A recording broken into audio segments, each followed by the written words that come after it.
There we go. Okay, now I share my screen. Okay, so welcome to creating sticky content as a service-based business. And so just to briefly talk about me for a second, I'm Ned Rosinas. I've owned multiple businesses since 2003, multiple meaning a product-based business and a service-based business. I founded my web design business in 2005, so I've been doing that for a long time.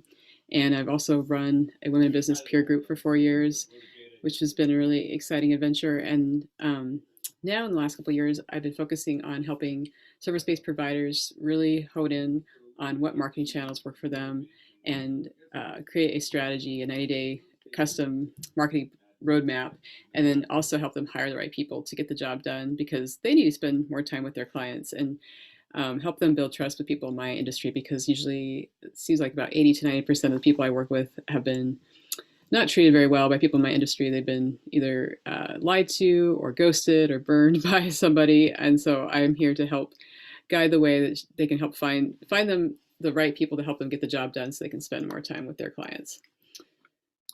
So things we want to cover today is setting up a bit of a strategy and goals for your content, how to take one piece of content and use it as many times as possible, and then how to repost and not feel weird about it. I know I used to feel pretty uncomfortable reposting things, and I've learned just in the last couple of years how effective it is and how different people can react to it. And you're like, wait, I just posted this 6 months ago, and it doesn't matter. It's really, really quite powerful. So I wanted to share this image with you because I feel like it really kind of demonstrates the power of these marketing channels. And then, of course, the website's the hub, which is really important to have that as a solid landing ground because that's usually when people take action, they purchase from you, or they set up a call with you, that type of thing.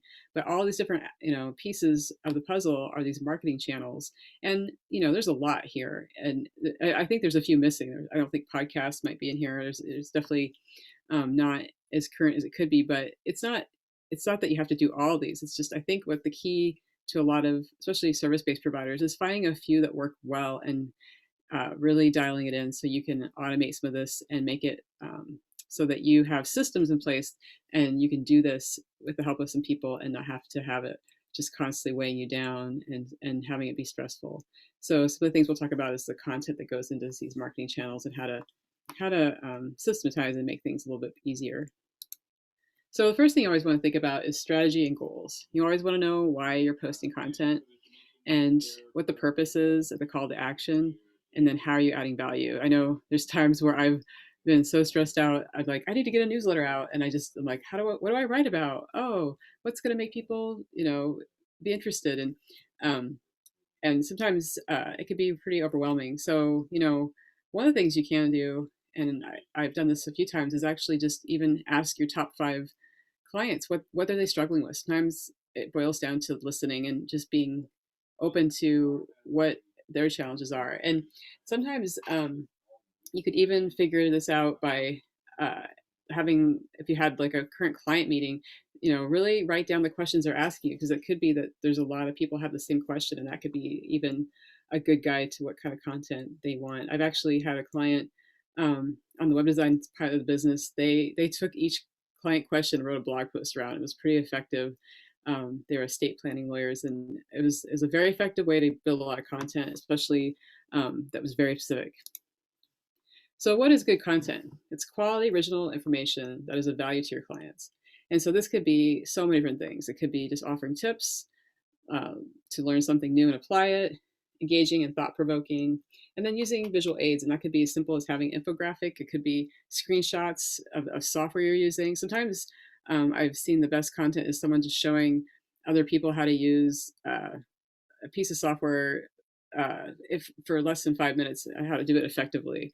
Something that's more internally challenging to people that is really something you wouldn't think about, but then once you get down to the nitty gritty, it's like, oh my gosh, you just helped me solve this problem I'm having, and it's, oh, thank you so much. So it's these little things that may not seem like they're great, but they can actually be pretty effective. So let me give you some examples of ones that have been worked on me over the years. Um, the kitchen is this really interesting platform that's aimed at people like me that like to cook and experiment with food and just loves to read about food and recipes. And I'm a mom, so they're, they definitely aim it at the busy parent. But I've been watching this website and integrating with it. Um, Hey, Yulia, I'm just gonna keep going, and feel free to jump in if you have any questions. Thanks for joining us. Um, Hi. So the kitchen is really a platform that I've been following for a long time, and it's been really effective way to uh, see this refreshing new content, and they find ways to get it to me. Usually it's a newsletter. That's usually one of the best ways I receive information. So they'll send me these, a few newsletters a week, and they'll catch my eye. And it's one of those things where I'll see them in my inbox. I'm like, oh, I bet they have something new to show me at Trader Joe's or Costco or something fun. And then before you know it, I'm clicking on the links, and then I'm clicking into their website, and then I'm also figuring out recipes, and then all of a sudden I'm clicking on a link that's buying something at Amazon. It's very effective marketing on their part, and they're really good at it. And they take really amazing photos. So it really works psychologically with me. But the first step is they're getting in my inbox. So that's really effective. And I think I've been, oh my gosh, almost 10 years been watching those guys, and have bought, I think I got their cookbook for as a present. And yeah, they're really effective way. And I don't think I followed them on social media. It's only been through newsletter and email marketing. So that's an interesting way to look at it. And then of course there's Tim Ferriss. He's done an amazing job of writing all these books and creating tons of content. Talk about someone who has really figured that out. And his, I think the way I interact with his content is just through email. That's usually the one way I can interact with a lot of content. But he has really amazing email newsletters that come out 1 to 2 times a week. And then, of course, he has these really intensive interview podcasts he does. But what's funny is he actually talk about repurposing content. He took a lot of these um, podcasts interviews, and then he actually turned them into a book. It was really a smart way of going about reusing content, and that book has done very well, and I really got a lot out of it.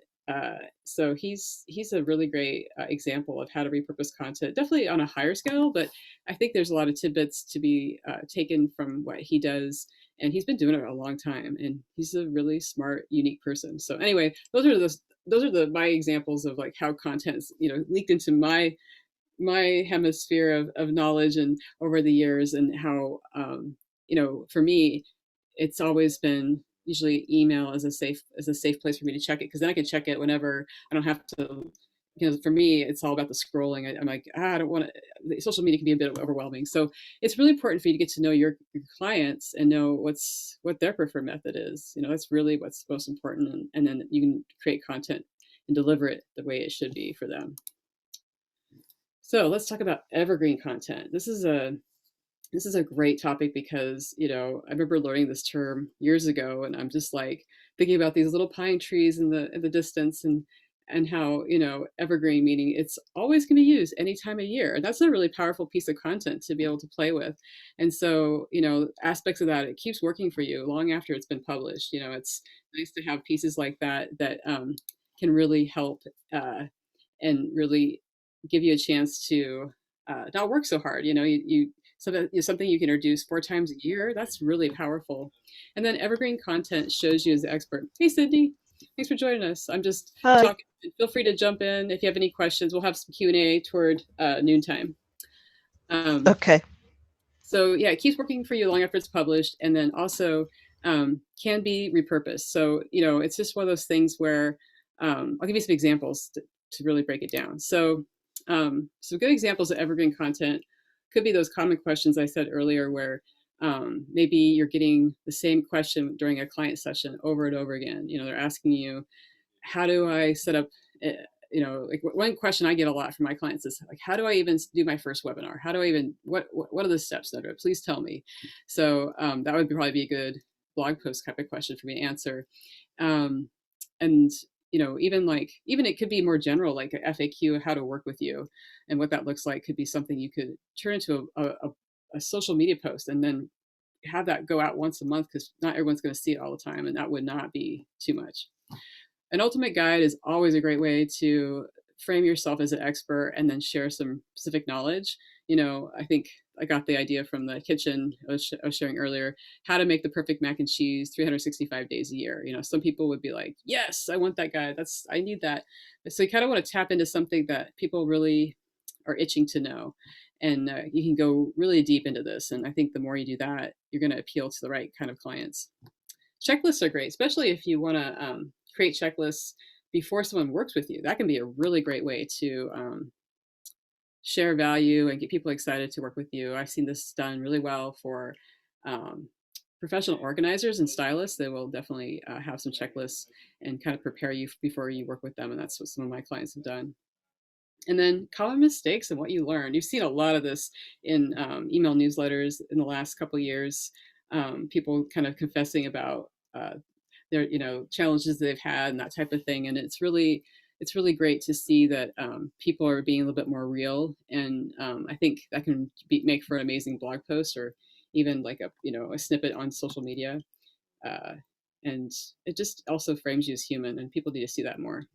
And then case studies. Case studies are great because people can actually see themselves in the client you helped. So if you take that approach as, you're the guy and the client's the hero, saying the client had this problem, and then basically showing the problem, how you solved it, and the solution, that could get people pretty excited to work with you. And that's a real great way to demonstrate that. And then you can just share that as a blog post. Again, you can share that as social media. You can do an email newsletter. There's all different ways to repurpose that. And so I keep saying repurpose, right? So just think about all the different content pieces out there. There's a whole list here, and there's much more. But the idea is you want to create it once, and then be able to kind of escalate and recreate that in a sense of, like, I think the best example is like doing a webinar or a video like I'm doing today. I could actually repurpose a lot of this and have basically, let's see, I think the next slide kind of breaks that down. Record it into a course and then have it transcribed. And then through the transcription, I can actually take little segments out and make them social media posts, create like a blog post around the evergreen content. Could be a blog post. I could have this part of an email sequence. I could even turn this into a podcast. And then I could also have hire someone or even do it myself. Can I create these like little video snippets of what I'm talking about, and then create an infographic? It's really, I've actually done some of this, and it's really wonderful once, especially once you transcribe something where you've talked. Oh my gosh, it's so nice to capture what you're saying, because I know that even 2 hours later after I talk to you guys, I'll be like, what did I say? What had captured their attention? What was meaningful? And it's so nice to have recorded video to be able to play with that and give you a chance to really get those nuggets out there. And then of course you can test it and see how people react on social media and in your newsletter to see people, it resonates with people. But then you can also, again, I've been doing this more and more in the last couple of years, is just calling out my top 5 clients and getting their feedback and getting their reaction to what challenges they're having, and seeing if something resonates with them, and running these little content pieces by them and seeing if it lands right.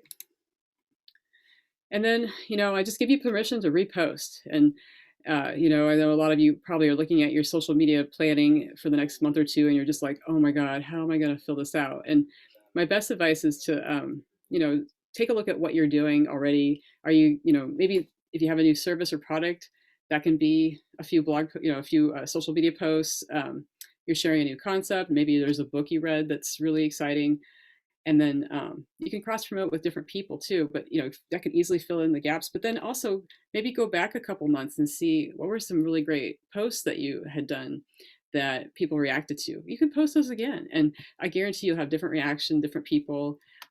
It's really amazing when you start doing that and kind of letting pressure off yourself to create things and have to be brand new all the time. And you think about it, I challenge you to look at other companies and see if they're actually creating new things, or even these high-end influencers, and I guarantee you they're repurposing so much. And if you start watching it and maybe even taking a few notes between now and the next 4 months, you'll see some patterns and see some ways that they're doing that. But a lot of times when you repost, you can actually, I'm going to skip this one and talk about this. There's ways to refresh it so it doesn't even feel like it's the same post, and that's by, adding a quote or a statistic. A new image will always make it feel a little different. Adding a little bit of a checklist or tip, or even changing the headline. So you can always tweak it a little bit. And then, once you have that, you can always go back and measure and see what is working or not and what people are reacting to. So yeah, here's like a little checklist here, like track what you post on social media channels. Ask yourself if it's doing well. Is it getting engagement? Are people commenting? Are they liking it? Is it creating a conversation? And then, post the same thing again, maybe a month or two later, and try using a different photo, or altering it a little bit to see if that would help uh, help you repost something without feeling like it has to be new. Because I used to have that driving feeling of like, oh my god, everything has to be new and fresh, and that's exhausting. And I finally woke up, and one day, after listening to a couple of colleagues, and they were giving me permission to repost and reuse things, and it got easier and easier, especially as I started doing it, and kind of daring myself to post things and seeing that it wasn't that bad. And funny enough, you get so sick of seeing your own marketing stuff over and over, but people don't. They don't. It takes at least 6 to 8 different touches before somebody's probably going to hire you. So you think about, if that's the case, then you really want to start making sure people get their messaging that you want them to understand, and that might be just repeating yourself a lot. And I'm starting to see that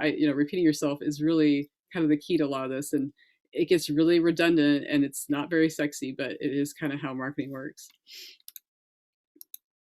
So we're going to spend a little time on this and then we'll go into questions. But I just wanted you to think about, since I've been talking about all these different things, if there's any kind of pieces of marketing that you're using somewhere that, or you're not, that has popped up in this talk I've been giving, that made you think, oh, maybe I could do this.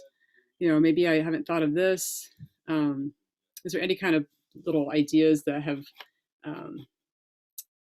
kind of popped up since I started talking about these things? And here, I'm going to stop my share for a second and be able to interact with you guys. So yeah, feel free to add in the chat if there's anything that you're wanting to do as a piece of content that might be something you can reuse over and over again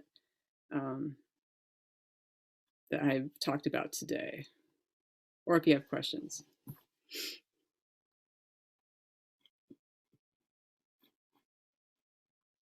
I'll give you a minute here.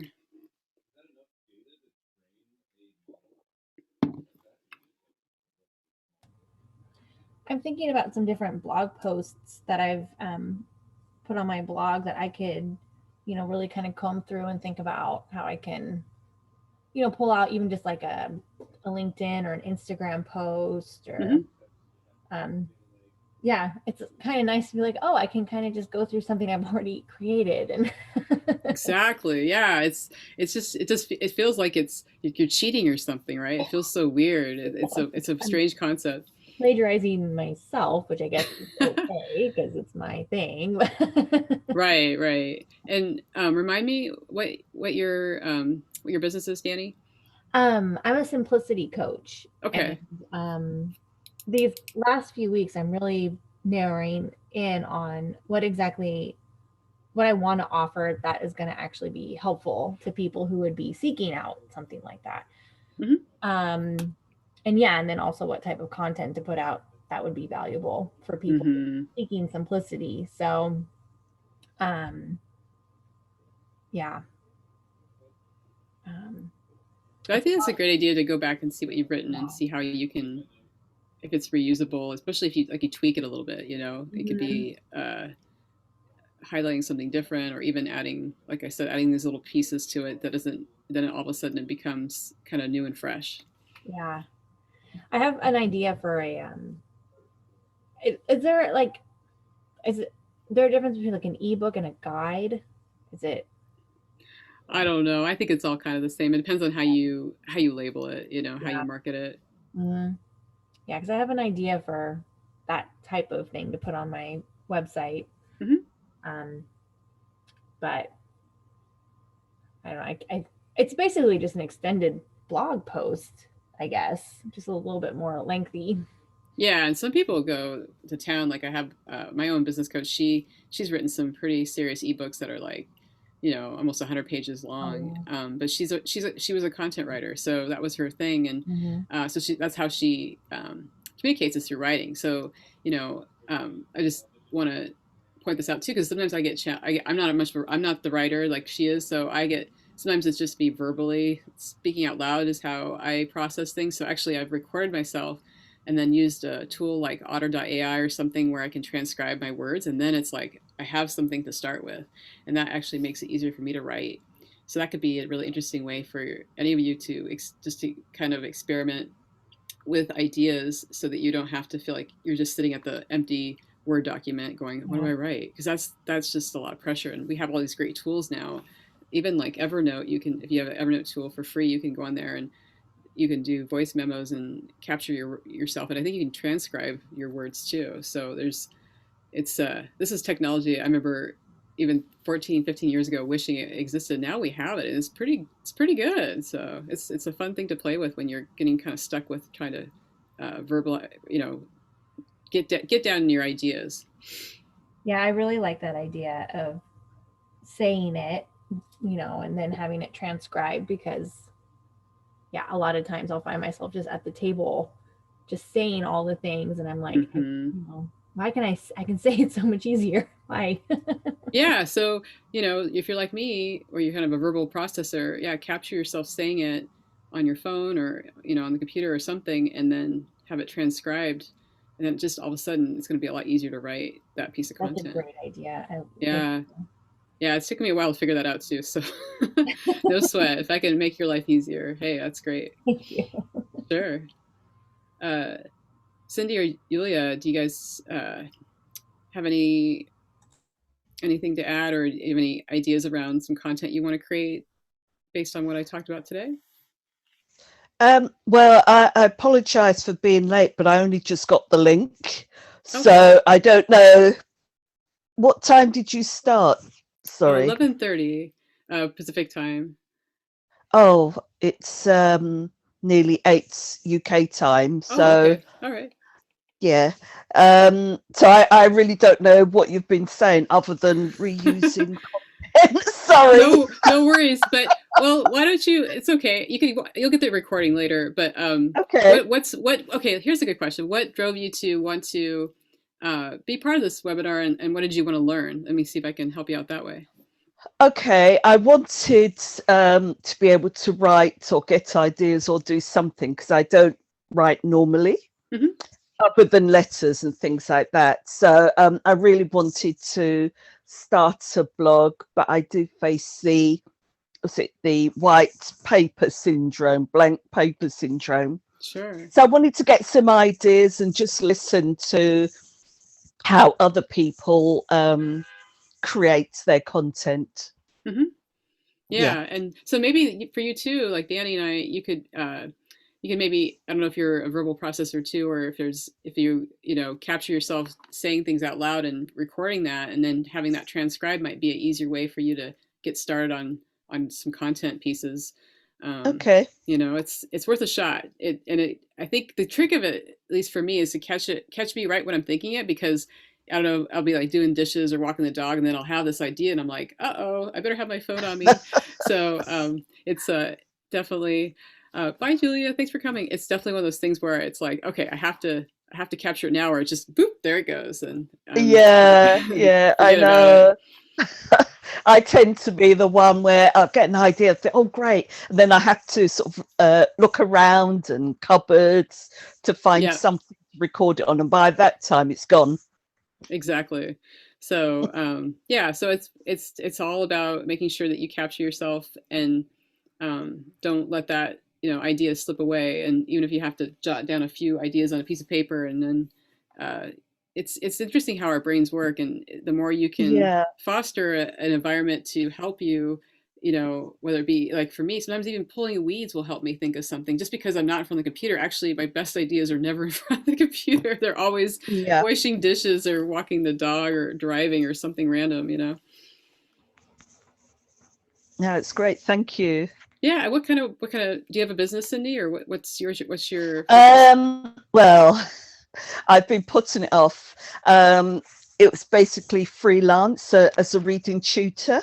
Hmm. or or tutor helping young children. Hmm. That's the idea. So I've got the domain name, but I haven't Hmm. actually set up my website, nor Hmm. have I done my blog, and it's been probably over a year now. So I think there is a bit of fear, Sure. starting and think, oh my gosh, what am I going to write? Yeah. Do you have a few students already? No, I did have one, but I've Hmm. been putting it off. Yeah. So yeah, maybe again fear. I don't know because Sure. it's something new. Oh yeah. Mm. Our brains don't like change. I totally, I can totally relate. Yeah. I have awkwardness about, yeah, it's tough. So, but I wonder if you can maybe even just go back to that one client, and maybe if you get a few more, like I was saying earlier, and you'll see the recording, you can ask Mm. and see what they want to know and what drives them to want to hire a tutor. Maybe that's what can help give you information to write about. So then it's more Okay. relevant, because that's part of it is you're just like, well, what do these people want to know? What the heck can I Yeah. share that's going to be meaningful to them? But for me, it was I had another coach that helped guide me to like just ask for feedback or ask for you know opinions about what I was going to write about, and see if that even just like some concepts before I even started going down this path, to see if even like my top cheerleading clients are the ones that I like, that like keeps coming back to me. Are they going to resonate with that? Because it's like kind Mm. of narrowing down and seeing what your biggest fans even want to hear from you, and you have to create that first. But so don't put so much pressure on yourself about having the perfect website or blog. I think just getting yourself out there and getting Yeah. getting a few clients will help give you confidence to see what they want to know. Yeah. Yeah. Okay. Thank you. That's Of great. course. Yeah, thanks for joining today. It's all right. Thank you. Yeah, and so yeah, at this point, my presentation, I pretty much want to just leave on that kind of brainstorming piece. Um, oh yeah, so my next question for you is, what did you like to do in the next 30 days? Like, what's one giveaway or one takeaway from this workshop that you'd like to do um, or explore? I'm definitely gonna take the time to read through my previous blog posts and see what sort of social media stuff I can weed out for over the summer so it's not Yeah, so daunting. Um, and I really like your idea to be able to get a app or something that'll then transcribe what I'm saying, because I think that'll help me get the ball rolling on that ebook that I want to write. yeah, yeah. It's usually like the first steps. I think, like Sydney said, like that blank page. It's Mm-hmm. like getting that first outline is so hard, and then once you have an idea, you can. They seem to build upon each other, but just that initial piece is the hardest. Yeah, just jumping in the pool. I need to just do that. Yeah, and I think too, what helps me is to not compare myself, because that's Yeah. also kind of dangerous. Like you start going, well, what Mhm. are other people saying? And then all of a sudden you start feeling really bad, and you start feeling like you can't even write about anything, and it's a horrible rabbit hole. So, maybe just, shut down your access to your Google or whatever, so you're not Mhm. going off and looking at what other people said, because sometimes I can make it even worse, and it can Yeah, make you just like kind of very disabling. So, definitely. This was really, really good. This is oh, a good. really good information. So thank you. Yeah, thanks for joining me. Yeah, this was Really really good. appreciate it. Uh, Cindy, do you have anything else you'd like? What's one thing you want to do in the next 3 days? What's one takeaway for you? I know that you haven't seen the whole thing, but even just based on the last Uh, few minutes. okay. Well, I have been going to writing classes of the Oh, last that's couple of great. weeks. Hmm. So maybe I will look at one of my pieces, practice pieces, Hmm. and then see what I can do with that. And perhaps I've been on various webinars, and there are some that say, oh, send us stuff, so, just as anything really, as a woman or whatever. So perhaps I'll take the plunge and actually send it and see, not Yeah. worry about whether it's perfect or not. Just, yeah. No, that's wonderful. It's not.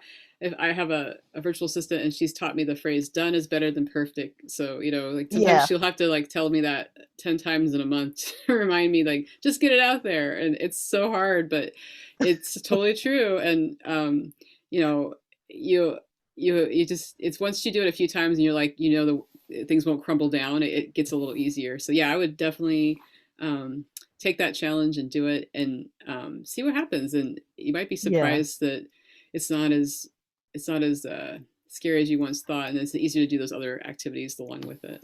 Yeah. Yeah. Yeah. Definitely. So thank you. Oh yeah, this has been great. I'm love to share these ideas and hopefully make your lives both easier when it comes to content writing, because I know it's a lot. I have my own challenges too. It's um, yeah. So anyway, I will. If you guys don't have any other questions, I will go ahead and end the recording. I'll stop it, and